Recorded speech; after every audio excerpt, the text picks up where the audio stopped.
Hi, this is Bob. Hey, Bob, you hear me okay? I can. How you doing? Great. All right, well, let's do this and have some fun in three, two.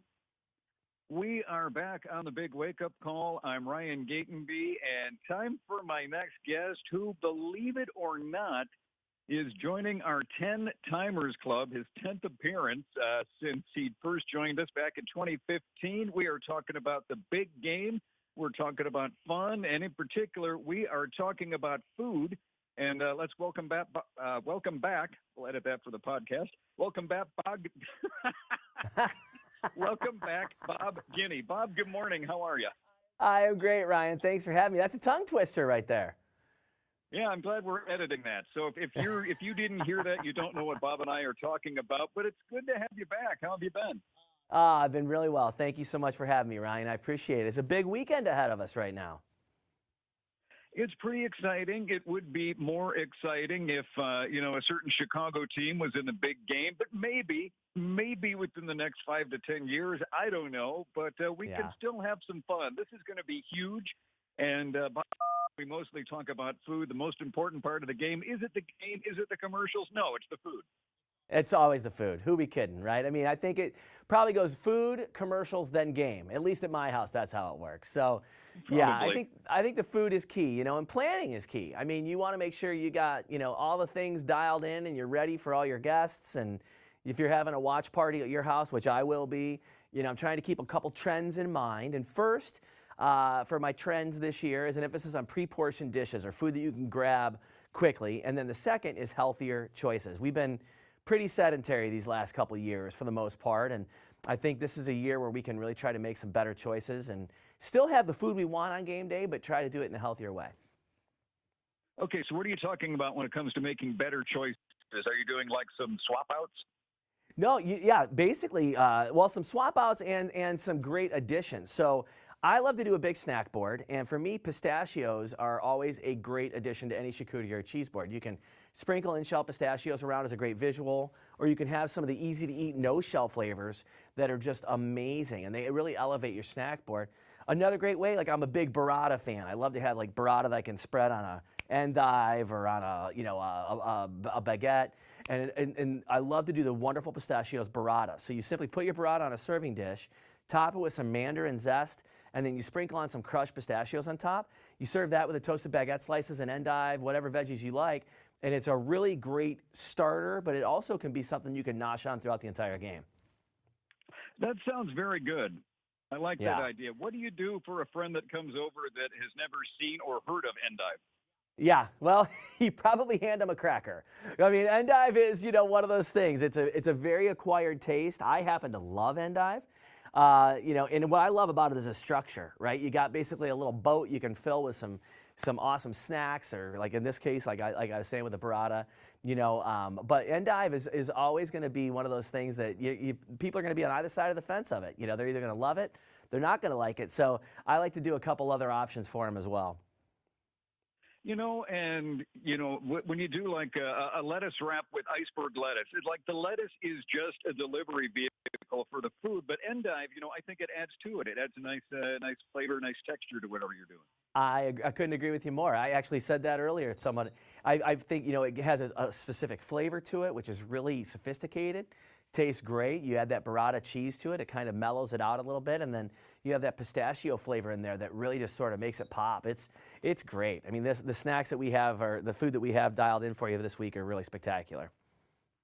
Now, I've got a 6-year-old. This is probably going to be the first time she's going to sit down and watch the game with me because friends at school are getting into it, so she wants to impress them. But, you got 6-year-olds. They're picky eaters, and I don't Yeah. want her just to fill up on chips the entire party.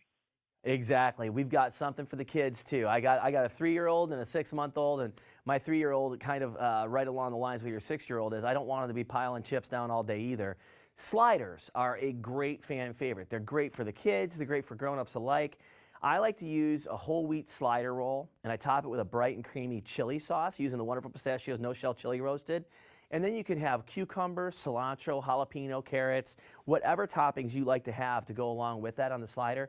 If it's something that, like you said, for the kids, maybe they don't like something spicy, they can take the spicy elements off of there. cilantro, kind of like what you and I were talking about with the endive, a very acquired taste. Some people love it, some people don't. So, if you don't like that, it's easy to pick that off and set it aside. I also love to do just a big snack pack. I have like a big bowl that I'll throw. I have a bunch of the wonderful pistachio snack packs, all the different flavors. My 3-year-old loves the honey roasted flavor. He eats them straight out of the bag. He likes the sweetness of the honey. I like the fact that he's getting a nutritious snack and he doesn't even realize it. So it's a great, snack for the kids. And like you said, it keeps them off the chips. Other flavors include the chili roasted, sea salt and vinegar, and the barbecue. And they're a great substitute, in that circumstance. And then another one I love too, this is something that you were talking about, kind of like a swap out. This is one of my family's favorites. Take a chicken tender, as you would normally prepare it, but you do the wonderful Pistachios coconut crusted chicken tender. So instead of breadcrumbs, you coat them with the no shells barbecue flavor. It's got hickory smoked goodness with a hint of sweetness. You can still use it to dip. I mean, from a texture perspective, it looks very similar. It tastes, it feels similar to what you would normally have, but it's baked and it's just delicious. So yeah, a really great way to have all of these great flavors and to be a little healthier in the process. I did not know that they had all of those wonderful pistachio flavors. We usually have the regular ones.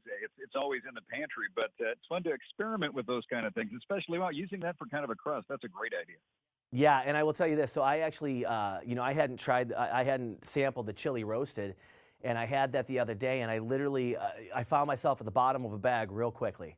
I mean, it was delicious, and it was one of those things too. You wake up the next day and you don't feel as guilty about yourself as if you piled down a bag of chips. So yeah, there's a bunch of different flavors. They're already out of the shell, so it's just grab them and go, and it's a really great way to snack.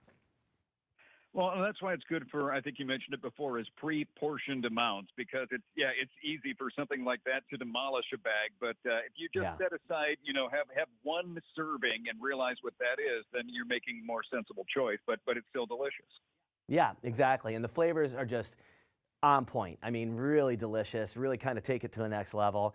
And using these recipes is a great way too to really kind of try some different flavors than the same old, right? We've all gotten used to the breaded chicken. Well, when you kind of replace that breaded chicken with the pistachios and really kind of have a different flavor and a different just overall delivery, it's so good. Anything else you're looking forward to, having a gathering, looking forward to food or any hints and tips for having a successful get-together? Yeah, I think the big thing, right, like I said, is planning ahead and making sure you allow yourself the time to actually have some fun. Like, just because you're throwing the party doesn't mean you have to be, working the whole time. It's also about you enjoying yourself and enjoying the company of your friends. I mean, we've all been kind of sequestered from one another for a long time. So if you are having a small gathering, spend time with those people. Make that quality time something that you appreciate. And I think that's going to be the big thing for me this year, is remembering to actually enjoy the company that I have over, as opposed to just bringing out the next course.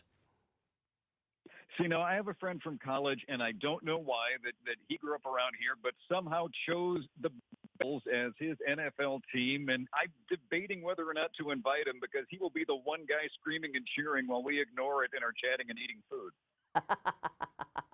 Yeah, you always got that one guy, right? So, that's going to be a game day decision for you, I'm sure. But yeah, it's going to be interesting. I'm looking forward to it. I grew up in Detroit, and so much like you, with your team, we've gone through years.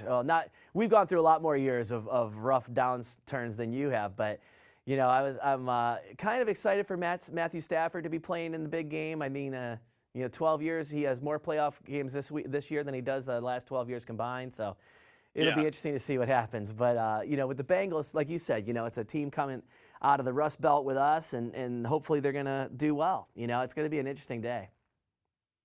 Yeah, does it make you feel good or bad that the year Stafford leaves, he's going to the Super Bowl with another team? I got to be honest, I'm so conflicted. I mean, I really am. I have some of my buddies who are, if he's not with us, he's against us. And then there's a couple of us who are kind of like, man, good for you, Matthew Stafford. So yeah. I'm probably of the good for you, Matthew Stafford camp. I want to see him do well. He's always been such a class act, and, has always been an amazing player and team guy. And so I'd love to see him, do well. So I still haven't figured out who I really want to see win the game. I think, at the end of the day, I think the Rams are going to be tough to beat, though, with that defense.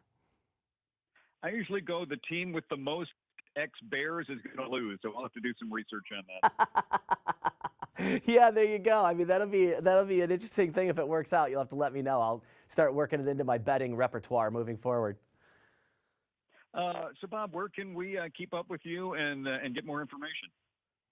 Thank you. Yeah, you can always follow us on Instagram and everything else. It's at Bob Guiney. It's pretty simple. But for everything we talked about today, we've got all the great recipe ideas for the big game. It's simple. You just go to wonderfulpistachios.com and you can see everything we talked about here. Well, Bob, always good to catch up with you. I can't believe you're in the 10 Timers Club, so we've got to figure out how to get you that T-shirt. Please come back for number 11, and we'll talk more football and food. I'm looking forward to it, my friend. Thanks again for having me. Have a great day. Thanks, Bob.